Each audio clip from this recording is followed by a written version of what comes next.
Again, picture this. You're stepping out, maybe heading to the beach, could be just running errands, the sun's out, shining bright, and you just, automatically grab that bottle of SPF 30. Feels like second nature, doesn't it? Just the simple thing we do to protect ourselves. But here's the thing, maybe the crucial question. Do you really know what that SPF number means?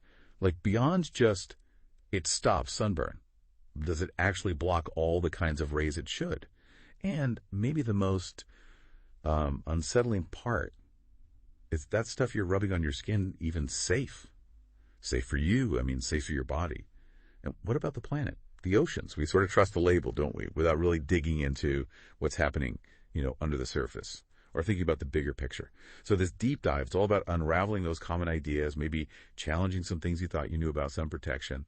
The goal is really to give you some vital practical knowledge. So by the end of this, you'll feel, much better equipped to make smarter choices. For your skin, definitely, but also for the world around us. Yeah, and what's really fascinating, and honestly a bit alarming when you first hear it, is that a lot of those common sunscreens, the ones you see everywhere, they have chemical filters inside that do, a lot more than just sit on your skin. We're talking about ingredients that actually get absorbed right into your bloodstream. And there's evidence they can potentially mess with your body's hormone systems, which are incredibly complex. Plus, they've been shown to cause real, measurable harm to marine life, especially coral reefs, which are so vital. Wow. So it's not just about, avoiding a painful sunburn anymore. It's way bigger than that. It's about making a really conscious, informed choice about something we use so often, sometimes daily. So today, we're going to peel back the layers, look at exactly what those ingredients, the ones often hidden in plain sight on the label, are doing, both inside your body and out there in the environment. We'll look into how effective those natural sunscreens really are, tackle that whole vitamin D debate. Oh, yeah, that's a big one. It is. And we'll even touch on making your own sunscreen, which sounds appealing, but there are some very important things to know there. So the critical question really is, how do we navigate all this? How can we make choices that are genuinely safe and effective? For our skin, yes, but also for the planet. We're diving deep into the science, the labels, the risks, and importantly, the better paths forward, making sure you're armed with the knowledge to protect yourself wisely. Okay, right. Let's definitely unpack that, because before we even get to the bottles and the creams, we really need to understand the thing we're trying to protect ourselves from, the sun itself.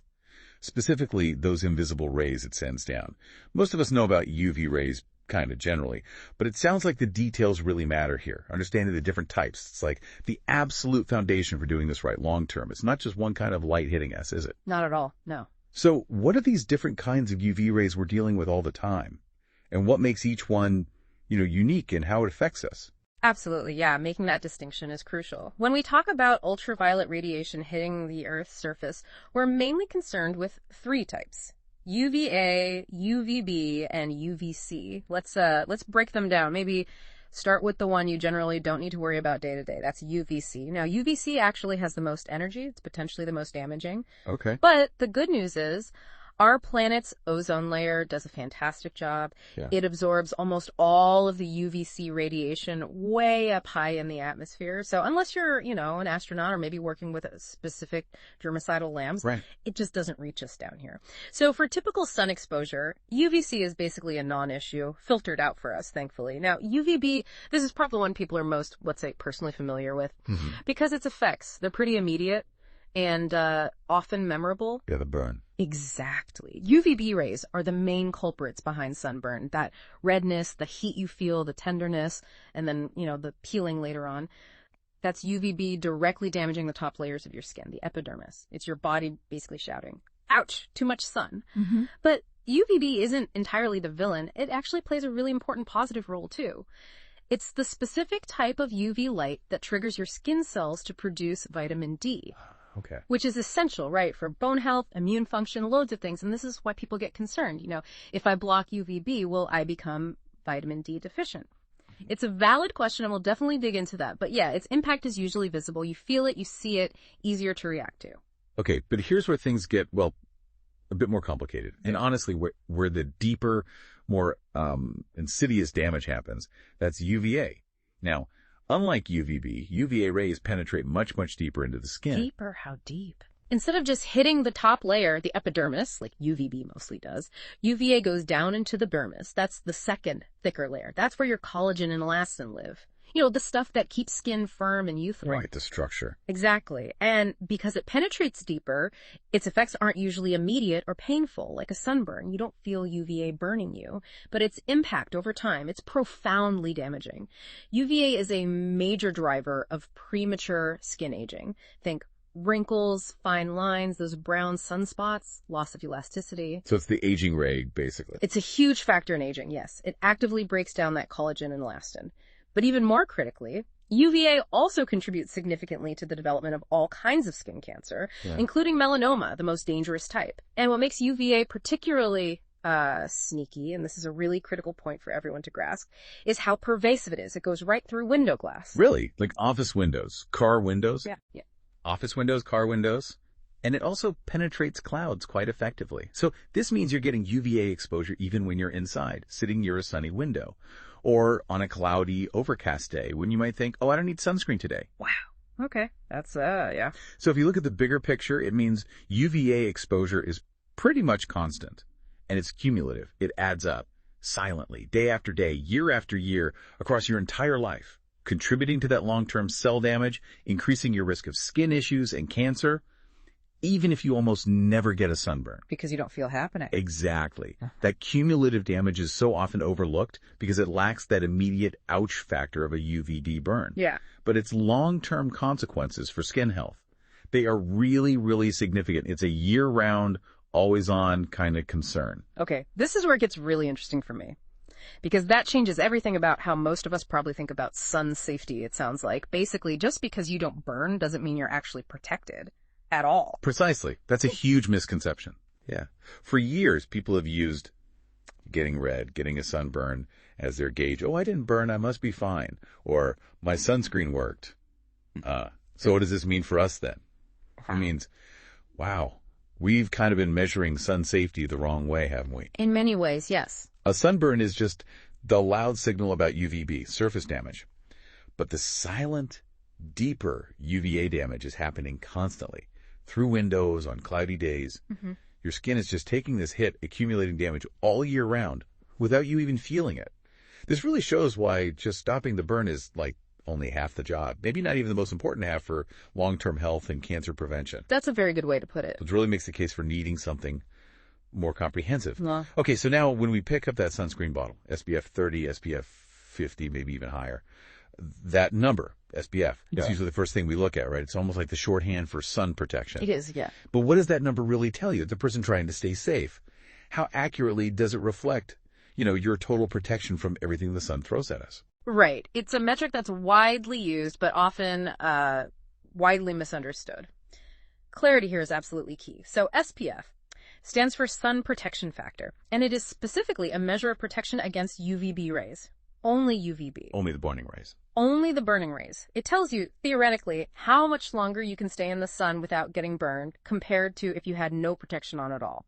So, for example, if your skin normally starts to redden after, say, 10 minutes in the sun, an SPF 30 sunscreen, if applied correctly and generously enough, would hypothetically let you stay out 30 times longer. So 300 minutes or 5 hours before burning. Hypothetically. Hypothetically. Big caveat there. And it definitely doesn't mean you should stay out that long or that you're perfectly safe for all that time. It's just a relative measure. And to give you a feel for the percentages, SPF 15 blocks about 93% of UVB. SPF 30 blocks around 97%, and SPF 50 gets you to about 98%. So the difference gets smaller as you go higher. Exactly. That's the diminishing returns point. While higher SPFs do offer slightly more UVB protection, the jump gets really marginal after SPF 30. Going from SPF 30 blocking 97% to SPF 50 blocking 98%, that's just a 1% increase. It's not like you're getting massively more protection. Right, not double. Not even close to double. But here's the really critical part, the thing so many people miss. SPF tells you absolutely nothing about protection from UVA. Nothing at all. Nothing inherent in the SPF number itself, which raises that crucial question we were just discussing. If you're only looking at SPF and not getting protection against those deeper, aging, cancer-contributing UVA rays, are you really protected? Clearly not fully. Not fully, and this is precisely why you see the term broad spectrum on sunscreen labels. That term is vital. Broad spectrum means the product has been tested and shown to provide significant protection against both UVA and UVB, which, as we've established, is what you absolutely need for comprehensive defense. Protection against the immediate burn, yes, but also against that sneaky long-term UVA damage. Okay, broad spectrum. That's the key phrase to look for then, besides the SPF number. It's arguably more important than just chasing a super high SPF number. That makes so much sense now, especially linking it back to the UVA discussion, why just SPF isn't the whole story. But this brings us right to that other huge, often really contentious point, vitamin D. Mm-hmm. So many people worry, genuinely worry, that if they use sunscreen consistently, they'll block their body from making this crucial vitamin. They think they'll become deficient. It's a very common concern.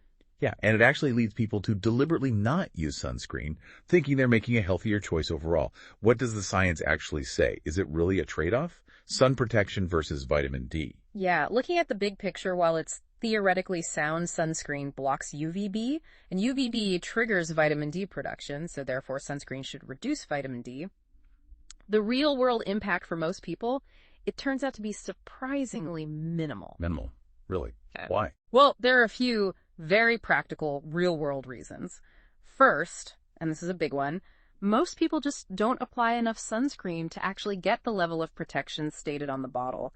Study after study shows people typically use maybe only a quarter to half the amount they're supposed to. Like not the full shot glass amount for your body. Exactly. So even if you've put sunscreen on, chances are you're still letting a fair amount of UVB get through simply because you haven't applied a thick enough layer, meaning some vitamin D synthesis is likely still happening. Second, think about reapplication. Most people don't reapply as often as recommended, every 2 hours or after swimming or sweating. Right. Life gets in the way. Life gets in the way. You sweat it off, you towel it off, it rubs off on clothes. So you end up with these periods throughout the day where your protection has worn down and you're getting unprotected exposure anyway, even if you started the day really diligently. So again, some incidental UVB is likely getting through, contributing to vitamin D. It's rarely an all-or-nothing blockade in reality, and maybe the most important point, you actually don't need that much sun exposure to make enough vitamin D. For many people, especially those with lighter skin tones, just a few minutes seriously, like 10 to 15 minutes of sun on bare arms and legs, maybe a few times a week, is often plenty. Just incidental exposure, like walking to the car. Exactly. Walking to your car, grabbing lunch outside, a bit of gardening. You're likely hitting that target without even trying or needing prolonged intentional sunbathing. We're definitely not talking hours baking in the sun.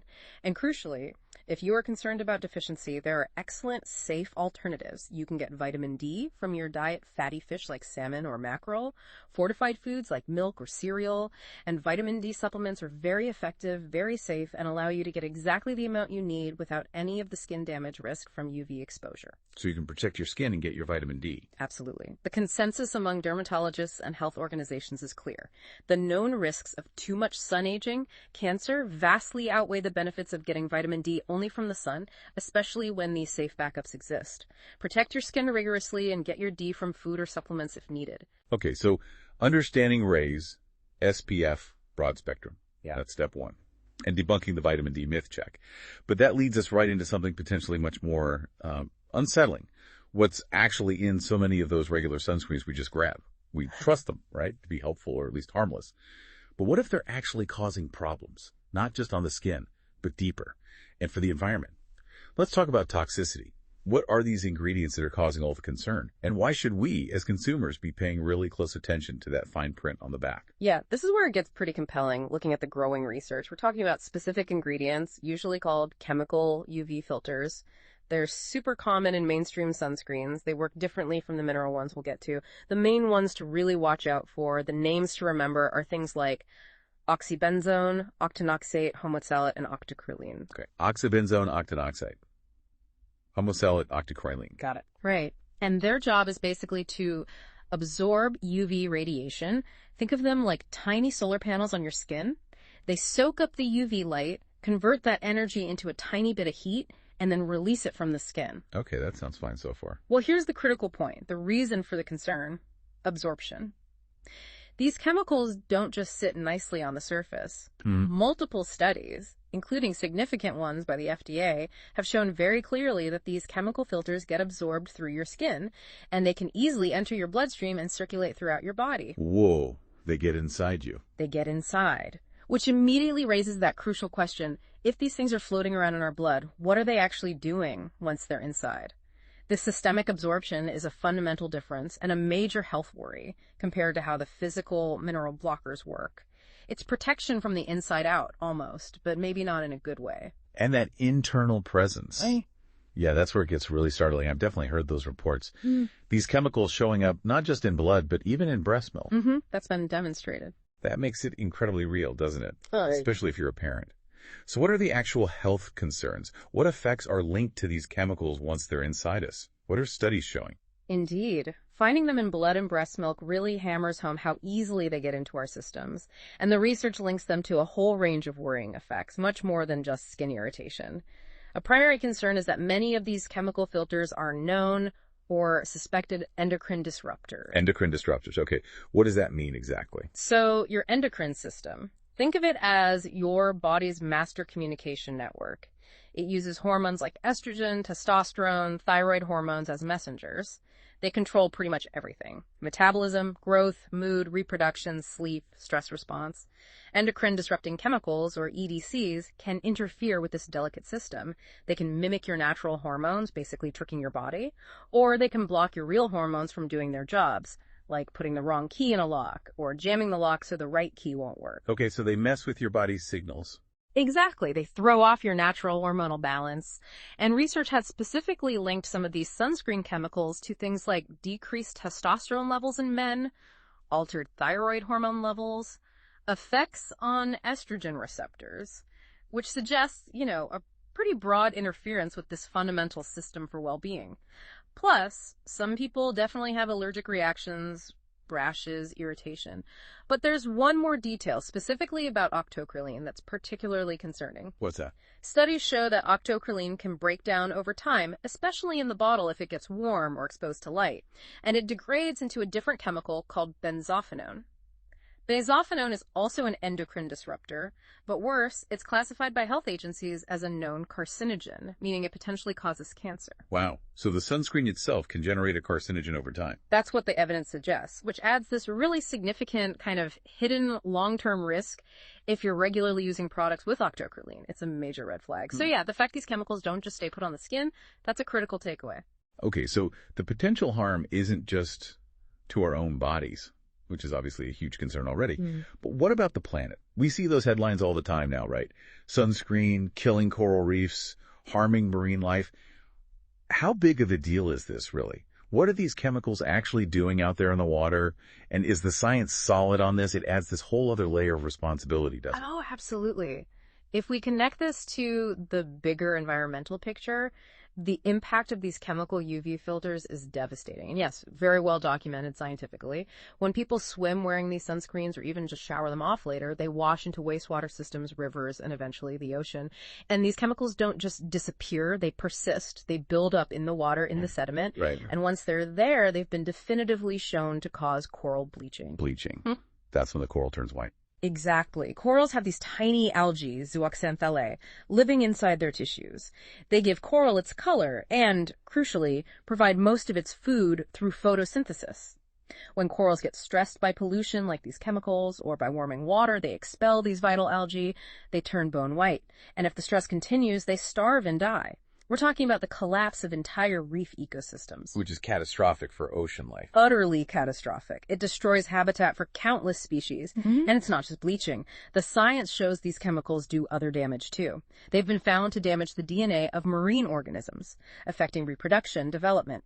Research shows harm to fish larvae, causing deformities, problems for sea urchins, impacting their ability to reproduce. They basically disrupt the whole aquatic food web, the delicate balance. It impacts everything from tiny phytoplankton right up to potentially larger animals. It's a global issue then, not just pretty reefs. It's a massive global issue affecting ocean health worldwide. And the severity is recognized. You see places like Hawaii, Palau, the U.S. Virgin Islands, parts of Mexico. They've actually banned the sale and use of sunscreens containing oxybenzone and octinoxate. They banned them. Yes, specifically to protect their coral reefs in marine environments. That kind of government action really underscores how serious and well-established the harm is. It's not just a theory, it's a recognized crisis. Okay, wow. Given all of the potential issues inside our bodies, the definite damage to the planet, it really makes you stop and think, doesn't it? Mm-hmm. So what should we be using instead? If we want to protect ourselves properly, but also make choices that are, well, more responsible, kinder to ourselves and the earth, there has to be a better way, right? Yeah. We can't just give up on sun protection entirely. Absolutely. And what's really compelling here and good news is that there is a very well-established, highly effective, and much safer alternative. Mineral sunscreens. More and more people are turning to these, and for very good reason. They're fundamentally different. Different ingredients, different mechanism. Mineral sunscreens use naturally occurring minerals as their active UV filters, primarily zinc oxide and sometimes titanium dioxide. Zinc oxide, like the white stuff lifeguards used to put on their noses. Kind of, though formulations are much better now. But yes, those are the key ingredients. They're inert minerals found in nature, not synthetic chemicals designed to be absorbed. And here's the key difference in how they work. This is really important to understand. Instead of absorbing UV light like the chemical filters do, mineral sunscreens create a physical barrier right on top of your skin. Think of it like putting on a microscopic shield or millions of tiny mirrors. Okay, physical block. Exactly.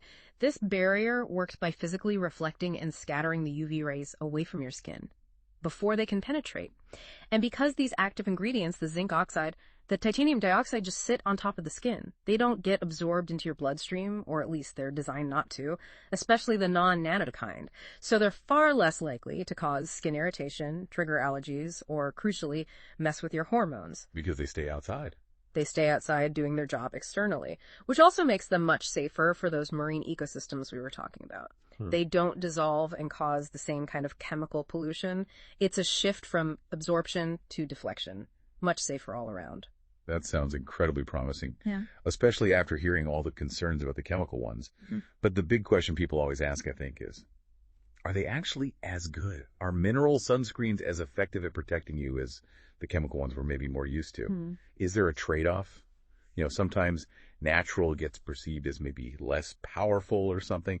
Is that true here? Yeah, that's a fair question.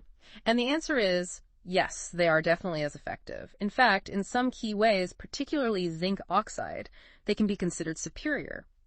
Zinc oxide is really highly regarded by dermatologists because it offers excellent broad-spectrum protection, naturally. Ah, broad spectrum again, both types of rays. Exactly. It effectively blocks both UVA and UVB rays right across the spectrum, which we now know is absolutely essential for protecting against the burn and that deeper long-term aging and cancer risk from UVA.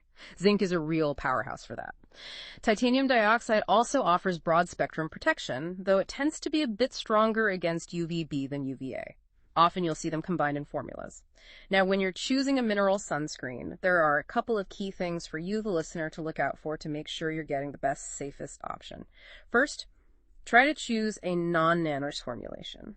Non-nano, what does that mean? Right. It refers to the particle size of the minerals. Nanoparticles are incredibly tiny. There's some theoretical concern, though not definitively proven in humans yet, that maybe nano-sized particles could potentially penetrate the skin barrier. Non-nanoparticles are larger. They're specifically designed to sit firmly on top of the skin, forming that physical barrier without any risk of getting absorbed. So it's just an extra layer of precaution. Keep the shield totally external. Okay, non-nano. Good tip. Second, and this goes for any sunscreen, mineral, or chemical, apply it properly. You need enough that shot glass amount for the body is a good guide, and you absolutely need to reapply regularly. Every 2 hours is standard, and definitely right after swimming, sweating a lot, or toweling off. Application technique is key. Right, just slapping some on once isn't enough. Definitely not. And, you know, the old complaint about mineral sunscreens being thick and leaving a white cast. Yeah, the ghost look. Exactly. Modern formulations are so much better. Many use micronized particles, still non-nano, just smoother, or have tints added, so they blend in much more easily now. They can be really cosmetically elegant for everyday use. So bottom line, yes, highly effective, excellent broad spectrum coverage, very safe. Just choose non-nano and apply it right. Definitely a superior choice. Okay, so if chemical sunscreens are kind of out for those wanting safer options, and mineral sunscreens, especially non-nano zinc oxide, are clearly in, it makes the really curious, maybe DIY-minded person wonder, could you just make your own. Ah, the DIY question. Yeah, the idea of knowing exactly what's in it, making it totally natural yourself, it's really appealing, right? Control over ingredients. But what's the reality? Is it practical? Is it scientifically sound? Could it actually work and be safe? Or are there hidden problems? Well, technically, yes, it's possible to mix up something that resembles sunscreen at home, but, and this is a really big but, it raises huge questions about safety and actual effectiveness. It's incredibly tricky to get right and comes with some serious, often underestimated risks. The core active ingredient you'd need is that non-nano zinc oxide powder we talked about. Safe, effective blocker. You'd typically aim for about 20% concentration by weight to get a decent theoretical SPF. Then you'd need to mix that powder into some kind of base, usually oils like coconut or shea butter, maybe some beeswax to thicken it into a cream.